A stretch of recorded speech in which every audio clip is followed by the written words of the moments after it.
Life's not fair, is it? He didn't seize power with strength. He didn't challenge Mufasa in the open. He didn't need armies, magic, or brute force. He used something far more dangerous. A lie. Scar doesn't fall because Simba is stronger. He falls because for the first time in his life, he can't control the story. Tell them the truth. Scar hesitates. For years, he's survived on one belief. Truth is whatever people can be made to accept. Tonight, that belief fails. I killed Mufasa. In one line, every law of power he abused turns against him. But to understand why this confession is so fatal, we need to go back to the moment Scar first decided that murder was a strategy and not a line he'd never cross. Because Scar didn't stumble into power, he engineered it. He turned a family tragedy into a political masterpiece. He weaponized grief, guilt, and chaos, and walked away looking innocent. This is how Scar turned tragedy to strategy. How he conquered a kingdom without a single battle. How he made murder look like an accident. Long live the king. And how his perfect plan became his perfect trap. We'll return to this rooftop, and you'll see this scene differently the second time. We meet Scar not as a monster, but as a pattern. The weaker son, the overlooked brother, the Shadow Prince. He has 3 problems. 1. Mufasa has the strength. 2. Mufasa has the love of the kingdom. 3. Simba has the future. Scar can't compete physically, so he shifts to a different weapon: perception. Because here's what Scar understands. A weak man who controls minds will always beat a strong man who doesn't. His target isn't Mufasa, not yet. His target is the future king. A cub who trusts too easily, thinks too simply, and believes every word he hears. And Scar doesn't need claws, he only needs a whisper. Here's where Machiavelli enters.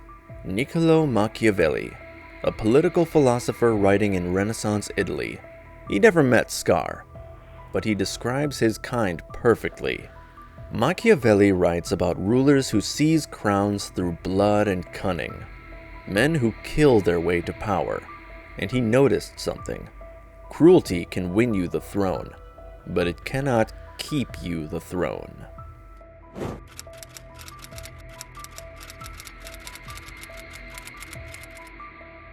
Because kingdoms need more than fear. They need belief. And Scar, whether he's read the book or not, starts playing from the same deck. He begins using the exact strategies Machiavelli documented, and the exact mistakes Machiavelli warned against. So let's break down the playbook, law by law, move by move. Law 3 states, keep people off balance by never revealing your true purpose. Scar is the king of misdirection. Watch this scene. Well, I was first in line, until the little hairball was born. He doesn't say commit treason.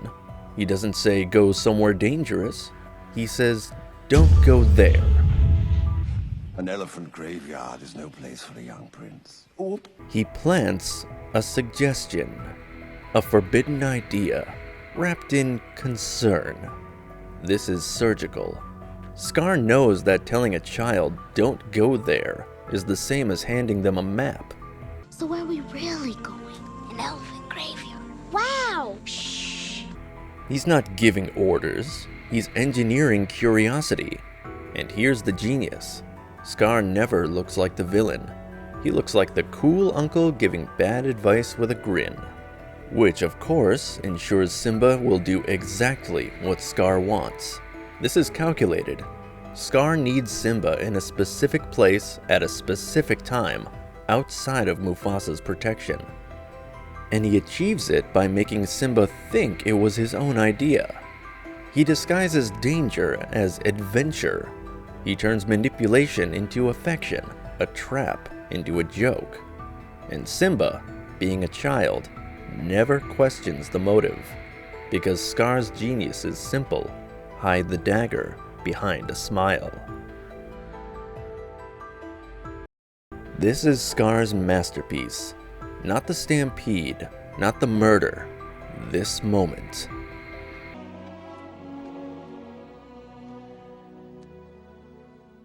Dad? Dad, come on. You gotta get up. Dad. Scar uses empathy as a weapon. Watch how he behaves after Mufasa's death. He doesn't threaten Simba. He doesn't gloat. He consoles him. What have you done? And if it weren't for you, he'd still be alive.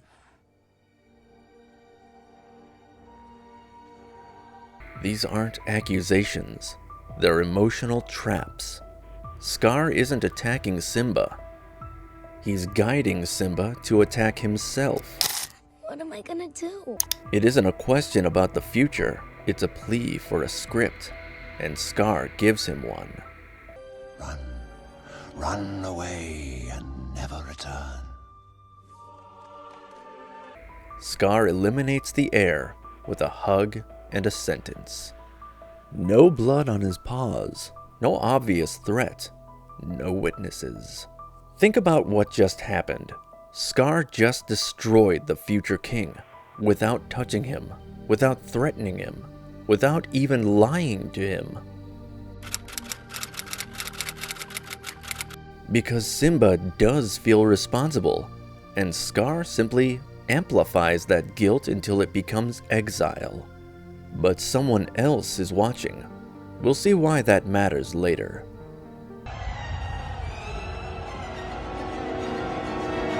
Scar orchestrates Mufasa's death without ever committing the crime directly.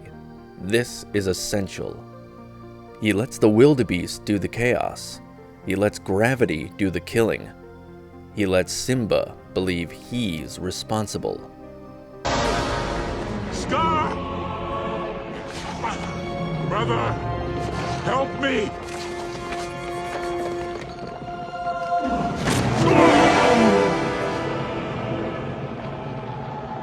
Long live the king. Mufasa dies with no witnesses, except one. And that's the brilliance. The only witness is a traumatized child who already blames himself. When Scar descends to comfort Simba, he appears devastated. He engineers the situation so thoroughly that his innocence is plausible, even to himself. This is Law 26.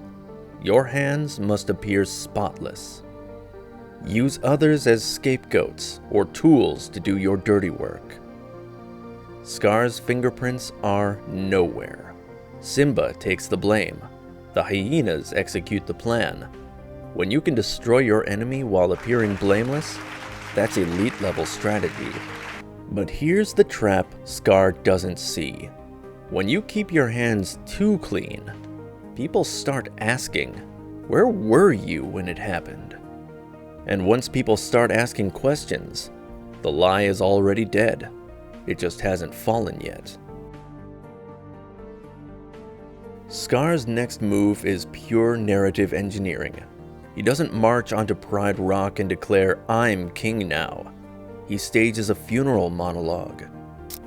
Mufasa's death is a terrible tragedy. But to lose Simba, who had barely begun to live. Mufasa, dead. Simba, dead. Fate, cruel. And who steps forward to lead them in their grief? The only surviving royal. People don't follow Scar because he's strong. They follow him because they need a story that makes sense. They need order after chaos. They need someone to tell them what happens next, and Scar gives them that. This is Law 27. Play on people's need to believe to create a cult-like following. Manipulators thrive when people crave clarity. Scar weaponizes their grief. He doesn't just take the throne, he makes them give it to him. But here's the trap. Once people need to believe you, you must feed that need forever. And Scar stops feeding it. The moment he does, the foundation cracks. Scar's rule is a masterclass in how corruption spreads like disease. The hyenas move in. The land dies. The lions starve. Why? Because Scar's entire ascent is built on rot, deception, fear, scarcity.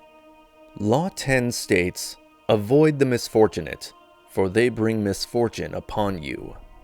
Scar surrounds himself with greedy, unmotivated, undisciplined hyenas.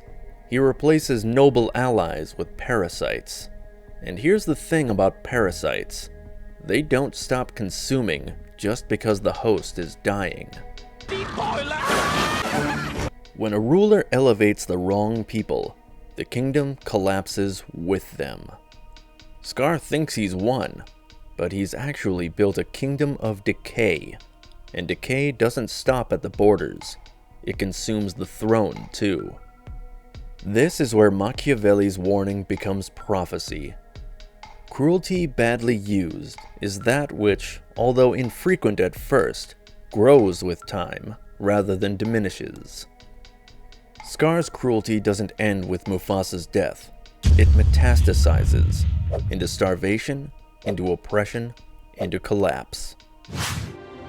We have only one choice. We must leave Pride Rock. And when the kingdom itself starts dying, people stop asking who should rule. They start asking, why is he still ruling? Damn! We return to the prince. Machiavelli's real warning isn't don't be cruel. It's worse. It's if you choose cruelty, use it once to secure your rule, and then stop. Scar never stops.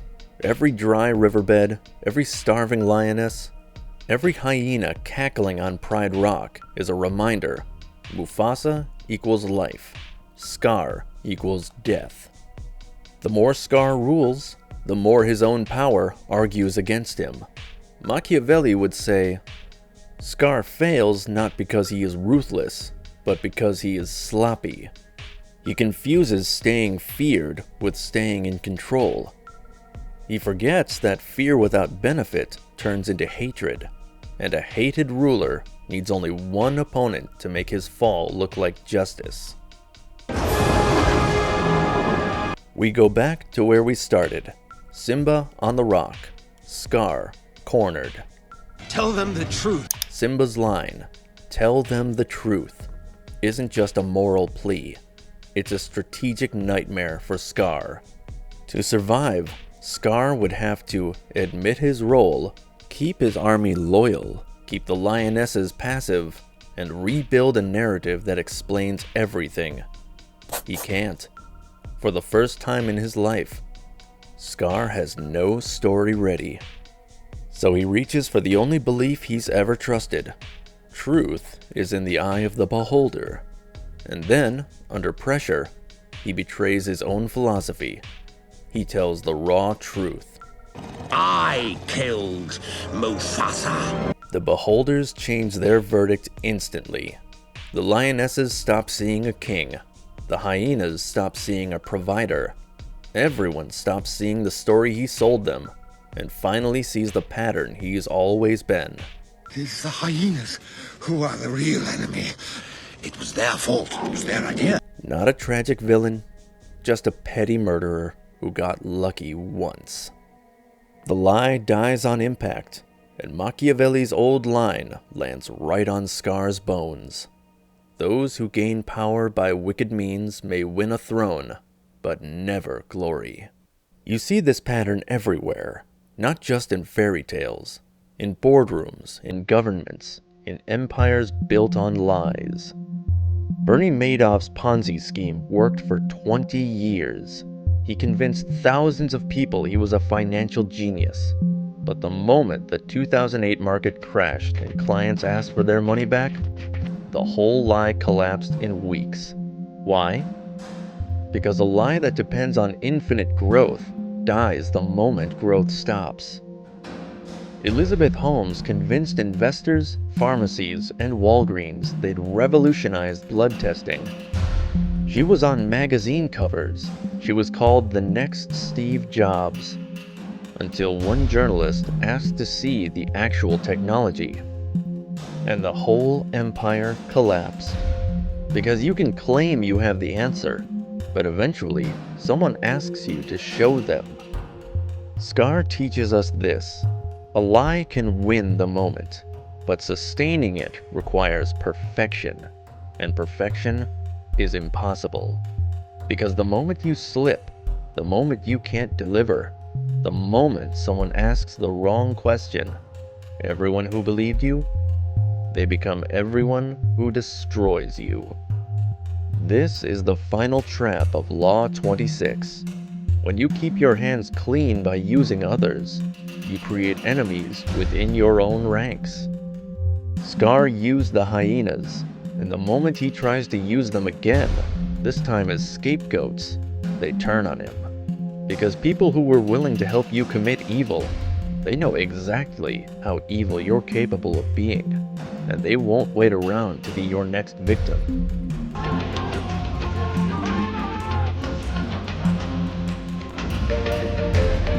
Scar built his kingdom on a story, but once that story breaks, the kingdom breaks with it. The 48 laws of power can win you a throne, but they can't teach you how to keep it, because power without legitimacy is just violence waiting to collapse. But next time, our villain doesn't use lies to seize a throne. She uses love to build a prison. She doesn't need armies. She doesn't need conspiracies. She doesn't even need to leave her tower, because she has something far more powerful. A prisoner who thinks she's being protected. Next episode, how Mother Gothel builds an invisible prison. Love as control. A masterclass in emotional manipulation, psychological captivity, and the most dangerous strategy of all, making you believe the cage is home. If you want to keep decoding the game, hit subscribe and tell me what part of Scar's strategy hit you the hardest. This is your hidden playbook, and some prisons aren't made of walls.